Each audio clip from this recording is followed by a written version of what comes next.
Tout changement commence par une attitude de foi. Assistez à l'émission Foi en action. Que la lumière de Dieu soit avec vous. Bonjour à tous, peuple de Dieu, à tous les téléspectateurs qui nous accompagnent. Vous êtes en train de suivre l'émission Foi en action, mes amis, réalisée par le Centre d'accueil universel. Et je suis ici aujourd'hui pour pouvoir vous parler de ce jour. Au Centre d'accueil universel, le vendredi, est un jour extrêmement important. Pourquoi ? Parce que c'est le jour où nous faisons, comme vous pouvez voir ici, la délivrance spirituelle. Vous savez que tandis qu'un mal ne sort pas de la vie de la personne, elle sera toujours esclave de ce problème. Par exemple, une personne qui a une addiction et qui elle veut abandonner, elle veut arrêter, elle veut mettre un terme à cela et elle n'arrive pas. Il y a une force négative derrière. Et tant d'autres problèmes, dépression, angoisse, tristesse, insomnie, beaucoup de choses qui sont en train de se passer dans la vie de la personne qui identifie qu'il y a un problème spirituel. Nous voulons vous inviter aujourd'hui à être là aujourd'hui, à 7 heures du matin, à 10 heures, à 15 heures et à 19 heures. Au 6 Morne-Verguin, que c'est notre siège, aux Abîmes, et je serai, moi, présent à Pointe-à-Pitre, au 29 Quelfèvre, en face du parking du port. Mais bien évidemment, dans chaque centre d'accueil, nous avons ce jour où nous allons déterminer la délivrance et le miracle pour votre vie. J'aimerais que vous puissiez rester avec nous, accompagner ce spot que parle de vendredi, et nous allons revenir avec une parole, avec Pasteur Nelson, qui va nous transmettre un message qui va certainement changer votre vie. Restez avec nous, à tout de suite. Un vêtement qui a disparu. Une poudre étrange qui est apparue devant la porte de la maison ou de l'entreprise. Une poupée remplie d'aiguilles avec un nom inscrit à l'intérieur. Une de vos photos, trouvée dans le cimetière. Ce sont des rituels réalisés pour détruire les personnes dans plusieurs domaines de leur vie. Beaucoup ont remarqué qu'après avoir trouvé quelque chose de mystérieux ou après la disparition d'un objet personnel, des choses étranges ont commencé à arriver et leur vie a commencé à s'écrouler. Si vous vous identifiez à cette situation, venez vendredi afin de détruire tous les rituels dans la prière de la délivrance. À 7h, 10h, 15h et 19h, au centre d'accueil des Abîmes, 6 Morne-Verguin face à la Brède, ou dans tous nos CAU d'hommes.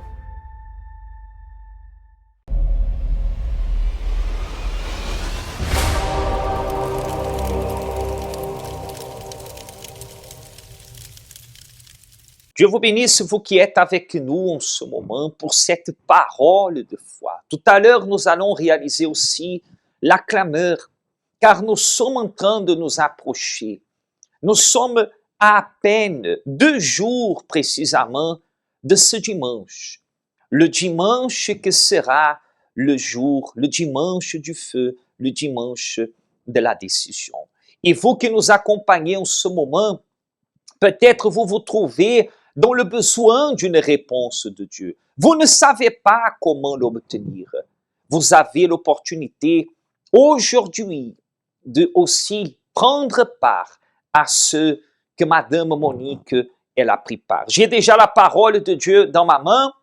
Si vous pouvez tout à l'heure aussi avoir votre Bible, allez préparer votre Bible si c'est dans votre portée de le faire.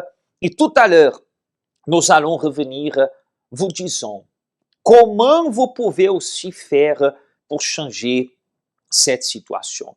Mais meilleur que des paroles, nous allons vous montrer ce fait réel, ce témoignage très fort d'une personne comme vous qui avait une vie totalement fracassée, totalement détruite. Si Dieu si elle n'aurait pas pris la décision d'y aller vers l'autel de Dieu, sa vie était condamnée au fracas et à la souffrance. Allons accompagner le témoignage de Madame Monique et nous reviendrons avec vous. Et tout à l'heure, nous allons réaliser la clameur en votre faveur.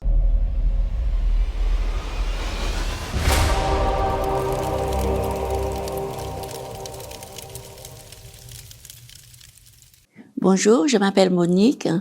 Je suis venue en France pour faire des études très jeune. Et c'est pendant cette période que j'ai rencontré mon mari. Nous avons fait connaissance et nous sommes mariés. Et nous avons, à la suite de ce mariage, nous avons eu des enfants. Tout se passait bien, il n'y avait pas de soucis. Jusqu'au jour où il ne rentrait plus le soir et devenait agressif avec les enfants, ici avec moi, verbalement, et on se battait. C'était un climat de violence qui se passait à la maison. Pour une histoire toute bête, une mésentente, c'est arrivé l'irréparable.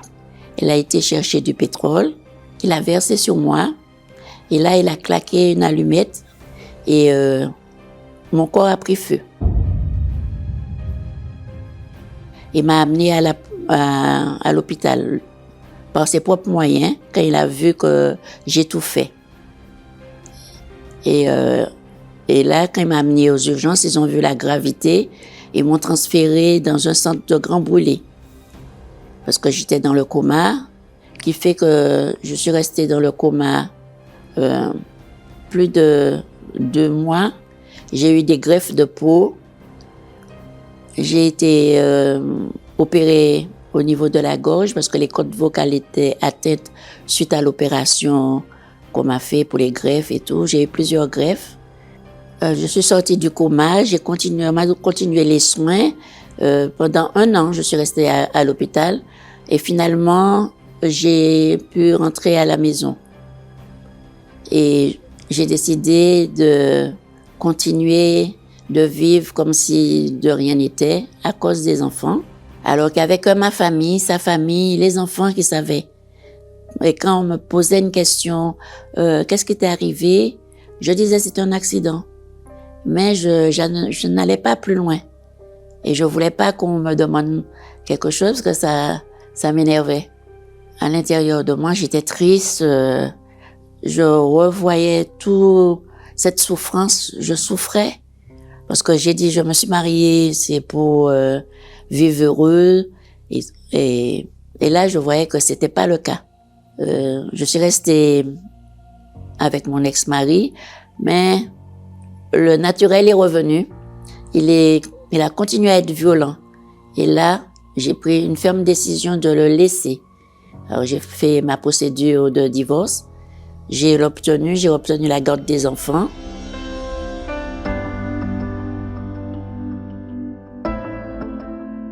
Je suis partie en Martinique parce que ma mère était malade, pour que je puisse prendre soin d'elle. Et pendant cette période, j'ai connu le centre d'accueil par l'intermédiaire d'un semeur que j'avais trouvé dans la boîte aux lettres. J'ai lu les témoignages qui m'ont interpellée. Et tout de suite après, une amie m'a demandé de l'accompagner en quelque part. Mais je ne savais pas si c'était au centre d'accueil. Et je suis allée. Et j'ai fait mes chaînes de prière et tout. Entre-temps, j'y allais tous les jours. La campagne d'Israël, la première campagne d'Israël commençait. Et le pasteur m'a dit, comme je connais pas, de ne pas faire. Mais moi, je voulais avoir ce changement. Je me suis lancée dans la campagne d'Israël, corps, âme, esprit. J'ai fait les jeûnes, mais Dieu m'a demandé d'enlever la pierre qui est dans mon cœur. J'ai résisté à cela et finalement, j'ai mis cette pierre sur l'autel, j'ai pardonné à mon ex-mari et là, j'ai eu le baptême du Saint-Esprit. Quand j'ai reçu le Saint-Esprit, j'avais la joie, je me sentais différente. Même au travail, les gens ils voyaient la différence. Ils me disaient, là où tu vas, ça te fait du bien, alors continue d'y aller. Moi qui étais colérique, impulsive, qui avait la haine, j'avais colérique, Tout a changé, je parlais gentiment, je n'agressais plus les gens verbalement, j'étais devenue sociable, quoi. Le Saint-Esprit m'a montré qu'il y avait encore des choses à l'intérieur, mon passé n'était pas résolu. Et il y a eu la campagne de la nouvelle identité qui s'est présentée. Tous les jours, j'étais à l'église, j'ai fait le jeûne. C'était pour montrer à Dieu que je voulais lui donner mes 100%. Je voulais rien garder. Et pour que aussi qu'il puisse me combler totalement. Je voulais plus avoir de séquelles, de racines, d'amertume, de douleur du passé. Je voulais rien de tout cela. Je voulais une nouvelle vie, une nouvelle identité, une nouvelle Monique qui puisse vivre complètement sa vie avec le Saint-Esprit. Et c'est là, j'étais comblée et je peux dire que je suis heureuse. C'est une autre Monique maintenant. J'ai appris aussi par la nouvelle compagne de mon ex-mari, qu'il était dans le coma, et elle voulait que je vienne l'aider parce que, étant infirmière, pour parler avec les médecins. Et c'est là que vraiment j'ai vu que je n'avais plus rien dans mon cœur, que j'étais libre, parce que j'ai pu aller parler avec les médecins. À la suite, j'ai parlé avec lui, je lui ai dit de demander pardon à Dieu, que Dieu l'écoute. Après, il est décédé. J'ai accompagné mes enfants dans cette démarche, sans arrière-pensée, sans amertume, sans haine, sans douleur. J'étais libre, quoi. J'étais là, comme si c'était un ami qui partait, franchement, sans rien dans le cœur, pour lui comme haine, rien du tout. Alors, le Saint-Esprit dans ma vie, c'est un trésor. Je dirais que c'est comme un jardin et qui fleurit, et chaque jour, on prend soin des fleurs. Moi, je vois cela comme ça, que le Saint-Esprit prend soin de moi et qui me donne cette force de continuer. Il y aura des luttes, mais j'ai cette force en moi, cette paix en moi, et je continue. Et je le remercie d'avoir pu me délivrer.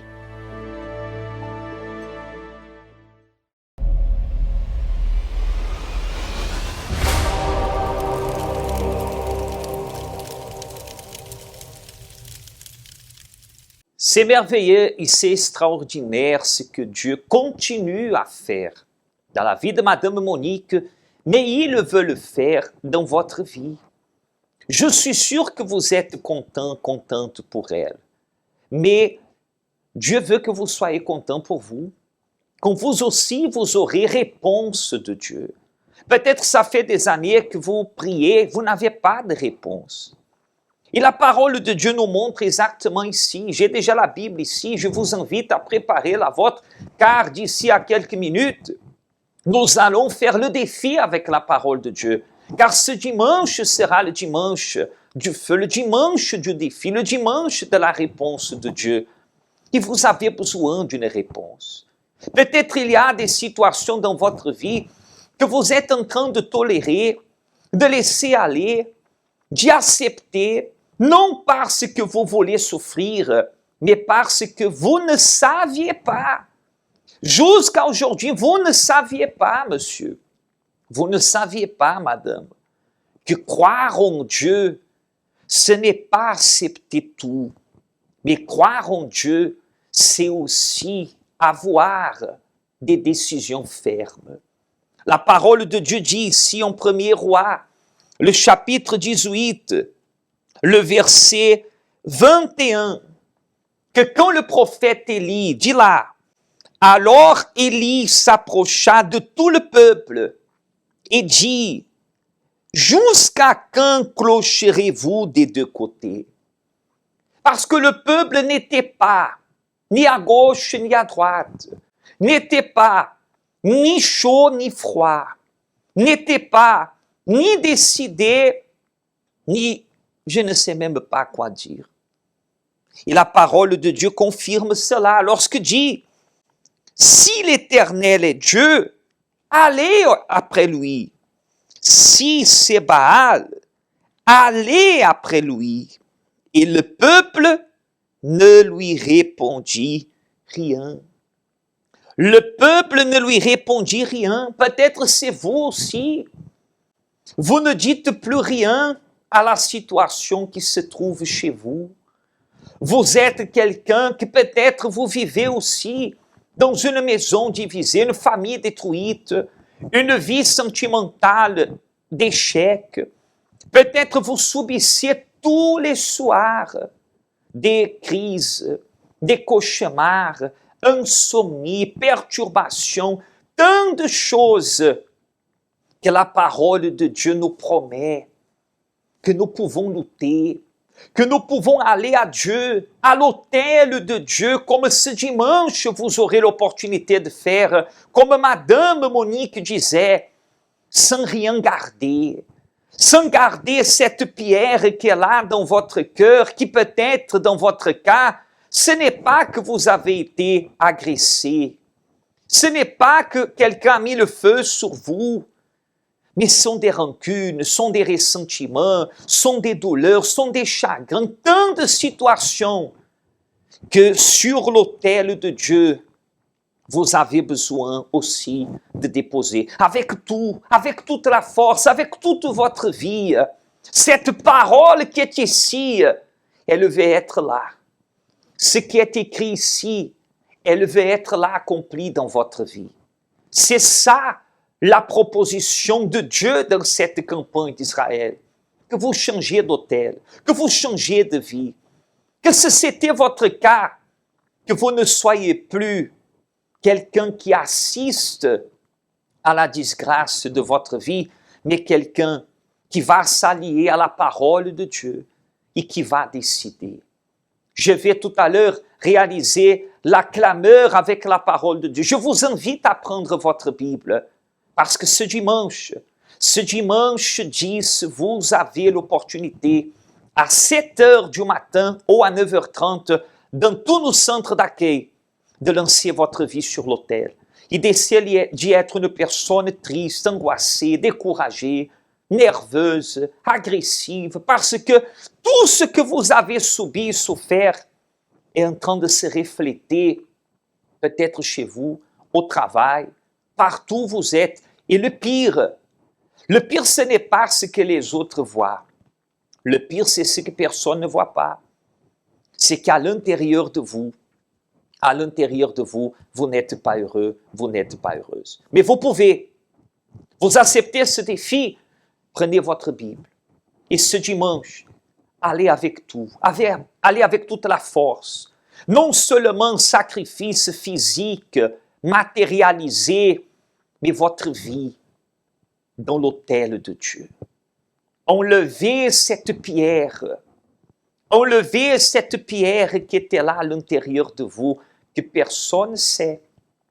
Comme elle disait pendant beaucoup de temps, elle cachait de tout le monde ce qu'elle avait vécu. Personne ne sait, mais vous savez. Le mal sait. La souffrance, elle, ne passe pas dans un claquement de doigts.